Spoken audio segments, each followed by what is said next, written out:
Welcome to Aqib info. Friends, आज के इस वीडियो में हम लोग एनएसपी स्कॉलरशिप पर बात करने वाले। तो बहुत सारे स्टूडेंट हैं जिन्होंने के एनएसपी स्कॉलरशिप पर अब पर न्यू रजिस्ट्रेशन भी नहीं किया है। तो क्योंकि उनको सही गाइडेंस नहीं मिल पा रही है कि उनको कैसा फॉर्म को फिल करना है। बहुत सारे ऐसे वीडियोस तो बने हुए, लेकिन एक्चुअल में कैसा उनको फिल करना है, क्या करना है, वो आज की वीडियो में पूरे डिटेल्स में बात करूँगा। क्या क्या आपको गलतियाँ उसके अंदर नहीं करनी है और जिसकी वजह से आपका फॉर्म आगे चल के रिजेक्ट होता है। तो आज की वीडियो में फुल डिटेल्स में बात करने वाला हूँ कि कैसा आपको फिल करना है फॉर्म न्यू रजिस्ट्रेशन का।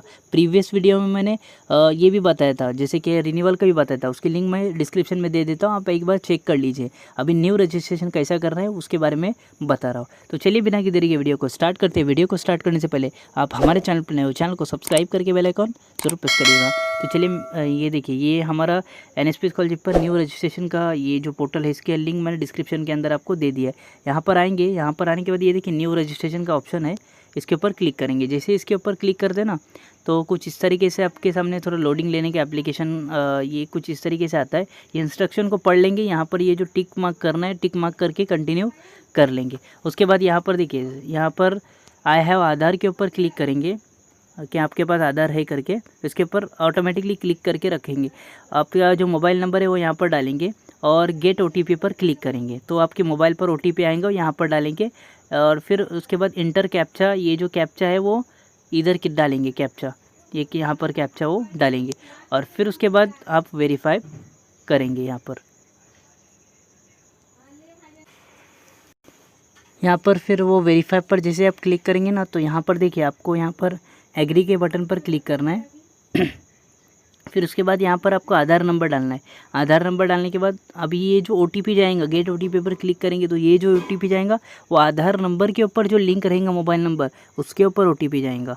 तो यहाँ पर आप फिर उसके ऊपर जो ओटीपी जाने का यहाँ पर इंटर करेंगे। ये जो कैप्चा नज़र आ रहा है वो यहाँ पर डालेंगे। पहले जो ओटीपी गया था वो आपने नंबर दिया था उसके ऊपर गया था। अभी ये जो ओटीपी जाएगा, जो आपका आधार नंबर यहाँ पर डालेंगे ना, तो उसके ऊपर जो नंबर लिंक रहेगा उसके ऊपर ओटीपी जाएगा, ऐसा है। फिर उसके बाद यहाँ पर वेरीफाई पर क्लिक करेंगे। ये करने के बाद कुछ इस तरीके से आपके सामने इंटरफेस आएगा। जैसे ही वहाँ पर वेरीफाई करेंगे तो यहाँ पर देखिए कुछ इस तरीके से इंटरफेस आएगा। तो यहाँ पर आपको जो आपकी डिटेल्स है वो आपको नज़र आएंगी कि आपकी क्या क्या डिटेल्स है। जैसे कि यहाँ पर फ़ोटो नज़र आएगा, आपका ये नेम, जो भी जेंडर रहेगा वो जेंडर नज़र आएगा, डेट ऑफ बर्थ वगैरह, आपका पूरा एड्रेस यहाँ पर नज़र आएगा। ये सब चीज़ें नज़र आएंगी। मैंने यहाँ पर ब्लर कर दिया है। तो उसके बाद कुछ इस तरीके से ये डिटेल्स उसके नीचे रहेंगी।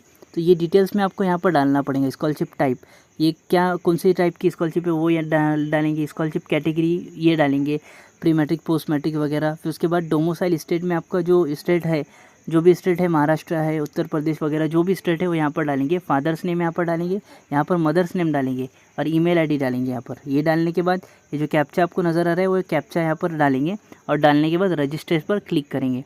और एक बात मैं आपको बता दूँ, ये देखिए यहाँ पर नज़र आ रहा है कि NPCI मैपिंग स्टेटस। तो यहाँ पर देखिए ये ओके हो, यानी ये यस है। क्यों? क्योंकि ये जो अकाउंट नंबर है, ये जो स्टूडेंट है आधार कार्ड से जिनका अकाउंट नंबर यहाँ पर लिंक है, तो इनका क्या है, NPCI में रजिस्टर्ड है। मोबाइल आधार नंबर जो है वो NPCI उसमें एक्टिव है। जिसका भी NPCI एक्टिव रहेगा तो उसको NSP जल्दी पेमेंट देती है और उसको पेमेंट देती है। और दूसरा DBT के थ्रू मोड जो होता है, तो इसमें NPCI एक्टिव रहेगा अकाउंट में तो ही आपको पेमेंट मिलेंगे, अदरवाइज़ आपको पेमेंट नहीं मिलेंगे। आधार कार्ड से आपको बैंक अकाउंट अटैच करना पड़ता है। तो एक काम कीजिए, आप बैंक में जाइए और उनको बोलिए कि हमारा NPCI बैंक में एक्टिव कर दीजिए, हमारे अकाउंट नंबर में NPCI एक्टिव कर दीजिए। NPCI एक्टिव होने के बाद है ना, आपको फिर उसका जो बेनिफिट है, जैसे कि स्कॉलरशिप आपको डायरेक्टली बैंक अकाउंट में देखने के लिए मिलेंगे। और कुछ इस तरीके से डायरेक्टली टिक मिल जाएगा कि आपका सही है। अगर ये टिक मिल जाता है ग्रीन वाला, तो समझ लेना कि आपका जो अकाउंट नंबर है, जो आपका आधार कार्ड से अकाउंट नंबर जो जुड़ा हुआ है, तो वो अकाउंट नंबर आपका NPCI में एक्टिव है। ओके, तो यहाँ पर रजिस्टर पर क्लिक करेंगे। यहाँ पर क्लिक करने के बाद कुछ इस तरीके से आपके सामने इंटरफेस आता है कि your account is successfully register. आपको ये आपका जो भी रजिस्ट्रेशन नंबर है वहाँ पर मिलता है और फिर उसके बाद आप लॉगिन कर सकते हो। लॉगिन इसके ऊपर क्लिक करेंगे, नीचे जो बटन है क्लिक टू लॉगिन क्या, इसके ऊपर क्लिक करेंगे। तो यहाँ पर देखिए लॉगिन करने के लिए वो जो अपना रजिस्ट्रेशन नंबर अभी मिला था वो यहाँ पर डालेंगे। उसके बाद आपका पासवर्ड यहाँ पर डालेंगे। अभी पासवर्ड क्या होगा, तो आपकी जो डेट ये है, डेट ऑफ बर्थ है, जैसे कि 13/1/2003 रहेंगी, तो वो जो स्लैश वगैरह रहते हैं उस स्लैश वगैरह के साथ सब आपकी डेट ऑफ बर्थ रहेंगी यहाँ पर। ओके, तो और ये जो कैप्चा है वो यहाँ पर कैप्चा डाल के लॉगिन पर क्लिक करेंगे। जैसे आप लॉगिन कर लेंगे ना तो आपके मोबाइल नंबर पर OTP आएगा। जो मोबाइल नंबर आपका वहाँ पर देंगे आप, तो उस मोबाइल नंबर पर OTP आएगा। आधार कार्ड से लिंक वाले मोबाइल नंबर पर नहीं, आप वहाँ पर जो देंगे उस पर OTP आएगा 5 डिजिट का, यहाँ पर डालेंगे और कंफर्म OTP पर क्लिक करेंगे। ओके, तो यहाँ पर देखिए, उसके बाद आप यहाँ पर देख सकते हैं कि आपको जो पासवर्ड रहेगा वो आप खुद के हिसाब से चेंज कर सकते हैं। अब यहाँ पर स्ट्रॉन्ग पासवर्ड डालना है, तो स्ट्रॉन्ग पासवर्ड में आपका नेम @123 वगैरह वो सब डाल सकते हैं। ये सब स्ट्रॉन्ग पासवर्ड यहाँ पर 2 बार डालना है कंफर्म करके और सबमिट पर क्लिक करना है। क्लिक करने के बाद कुछ इस तरह के ऐसा आपके सामने डैशबोर्ड ओपन हो जाएगा, आपका नेम वगैरह पूरा सब ओपन हो जाएंगे। फिर यहाँ पर देखिए इधर क्लिक करेंगे, एप्लीकेशन फॉर्म पर क्लिक करेंगे। जैसे एप्लीकेशन फॉर्म पे आप क्लिक करते हो ना तो एप्लीकेशन फॉर्म ओपन हो जाता है। इसमें सबसे पहले आपको ये जो ऊपर की डिटेल है वो ज़्यादातर डिटेल आपको मिल जाती है। नेम है आपका, जेंडर वगैरह वो सब आपको मिल जाता है और आधार नंबर वगैरह। इसमें आपको स्कॉलरशिप कैटेगरी डालनी पड़ती है, आप सिंगल गर्ल चाइल्ड है वो डालना पड़ता है, आपका रिलीजन क्या है वो डालना पड़ता है, ये सब आपको डालना पड़ता है। और फादर नेम, मदर नेम ये डालना पड़ता है इसके अंदर। तो ये यहाँ पर डालेंगे। डालने के बाद ये देखिए आपके सामने अभी मैं बता रहा हूँ कि कैसा कैसा आपको ये इसमें फिल करना है। तो ये देखिए सबसे पहले आपका यहाँ पर एकेडमिक डिटेल, तो यहाँ पर सबसे पहले आपका इंस्टीट्यूट, तो आपको यहाँ पर इंस्टीट्यूट सेलेक्ट करना है। यहाँ पर देखिए सिलेक्ट योर इंस्टीट्यूट करके आपका जो इंस्टीट्यूट रहेगा, इंस्टीट्यूट, कॉलेज, स्कूल, वो यहाँ पर सिलेक्ट करेंगे। सिलेक्ट करने के बाद वो यहाँ पर आ जाएगा। फिर ये जो इन्फॉर्मेशन आपको नज़र आ रही है ये वाली, ये ऑप्शनल है, जिसके ऊपर रेड स्टार है वो सिर्फ परमानेंट है और बाकी सब ऑप्शनल है, इसको जानने की ज़रूरत नहीं है। फिर उसके बाद नीचे आएंगे। नीचे आने के बाद यहाँ पर देखिए प्रेजेंट क्लास कोर्स जो भी रहेगा आपका वो यहाँ पर डालेंगे। प्रेजेंट क्लास का ईयर कौन सा है, जैसे कि आप कौन सा कोर्स कर रहे हैं, तो BCom का कोर्स कर रहे हैं तो यहाँ पर BCom कर रहे हैं, ग्रेजुएशन कर रहे हैं, कौन सा ईयर है उसमें, फर्स्ट है, सेकंड है, थर्ड है, वो यहाँ पर डालेंगे। डालने के बाद ये देखिए नीचे आएंगे। नीचे आने के बाद ये देखिए mode of study full time है, पार्ट टाइम है, वो डालेंगे। प्रेजेंट क्लास कब स्टार्ट हुआ था वो डालेंगे। प्रीवियस कौन सी बोर्ड यूनिवर्सिटी थी वो यहाँ डालेंगे। फिर उसके बाद यहाँ पर आएंगे, ये देखिए फिर उसके बाद प्रीवियस कोर्स कौन सा था वो यहाँ पर डालेंगे। प्रीवियस ईयर कौन सा था, प्रीवियस में कितने मार्क्स मिले थे, आप रैंक होल्डर थे कि नहीं थे, यस तो यस, नो तो नो करेंगे। उसके बाद यहाँ पर नीचे 10th की डिटेल डालने बोल रहा है। ये देखिए 10th की डिटेल यहाँ पर 10th एंड 12th की यहाँ पर डिटेल्स कुछ इस तरीके से डालने बोल रहा है। तो यहाँ पर सबसे पहले रोल नंबर डालेंगे। कंफर्म के लिए डबल रोल नंबर डालेंगे 10th का, यानी सीट नंबर, रोल नंबर यानी सीट नंबर, कौन से बोर्ड से हुआ था तो यहाँ बोर्ड का नेम लिखेंगे। ईयर ऑफ पासिंग क्या था उस टाइम पे तो ये डालेंगे और कितने परसेंटेज मिले थे वो यहाँ पर डालेंगे।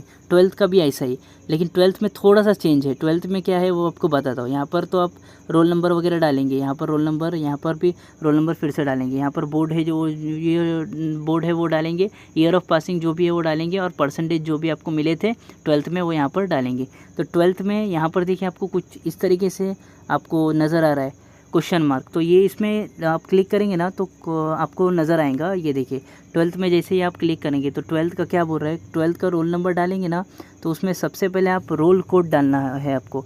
ये देखिए रोल कोड ये है और रोल नंबर ऐसा है। तो सबसे पहले आपको रोल कोड है ना वो डालना है, आपकी हॉल टिकट पर आपको मिल जाएगा। तो आपको रोल कोड सबसे पहले डालना है और फिर उसके बाद डैश देना है, ये कुछ इस तरीके से लिखा हुआ है, और फिर रोल नंबर लिखना है। रोल कोड डालना है, डैश देना है, रोल नंबर लिखना है। ओके, तो इस तरीके से आप डालिए। तो फिर 12th का ये सब डालें। फिर उसके बाद ये जो डिटेल्स है कॉम्पिटिटिव एग्ज़ाम की, तो ये NMS स्कॉलरशिप स्कीम की है। अगर आप इस पर भरते हैं डिटेल्स इसकी तो यहाँ पर आपको NMS स्कॉलरशिप स्कीम आगे खुलेंगी।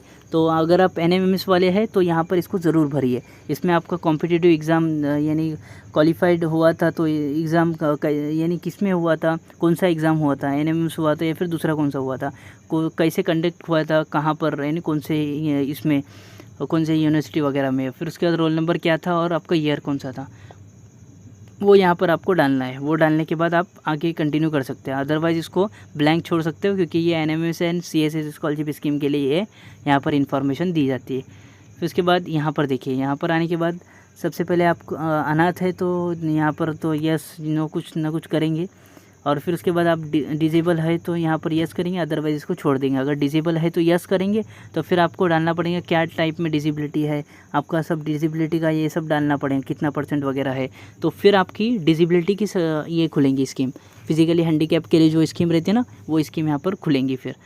आगे चल के। फिर उसके बाद अगर आप नए होंगे तो यहाँ पर नो डालेंगे और फिर कोई डिटेल डालने की आगे ज़रूरत नहीं। मैरिटल स्टेटस सिंगल है या फिर मैरिड है यहाँ पर डालेंगे। प्रोफेशनल आपका पेरेंट्स का क्या प्रोफेशन है वो यहाँ पर डालेंगे।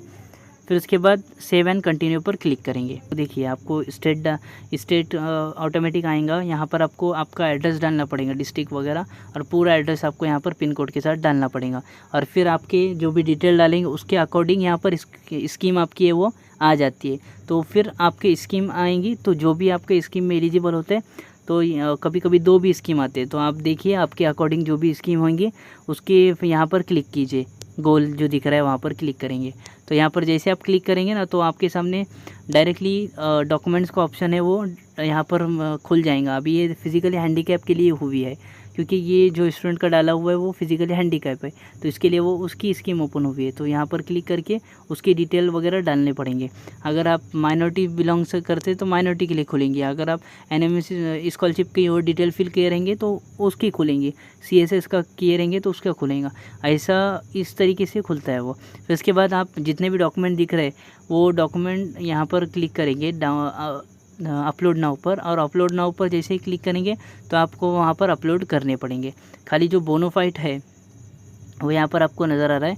जो बोनोफाइड है वो यहाँ पर से डाउनलोड करेंगे। डाउनलोड करने के बाद आपको इस तरीके से नज़र आएंगे। बोनोफाइड आपको इस तरीके से नज़र आएगा। तो यहाँ पर आपका प्रिंट निकाल कर उसका फ़ोटो चिपकाएंगे आपका। फिर उसके बाद रोल नंबर लिखेंगे यहाँ पर स्टूडेंट हेडमास्टर की है वो सिग्नेचर, और उनका नीचे कॉन्टैक्ट नंबर लेंगे और स्किल की सील यहाँ पर लेंगे, और फिर इसका फ़ोटो निकालेंगे और वहाँ पर अपलोड कर देंगे।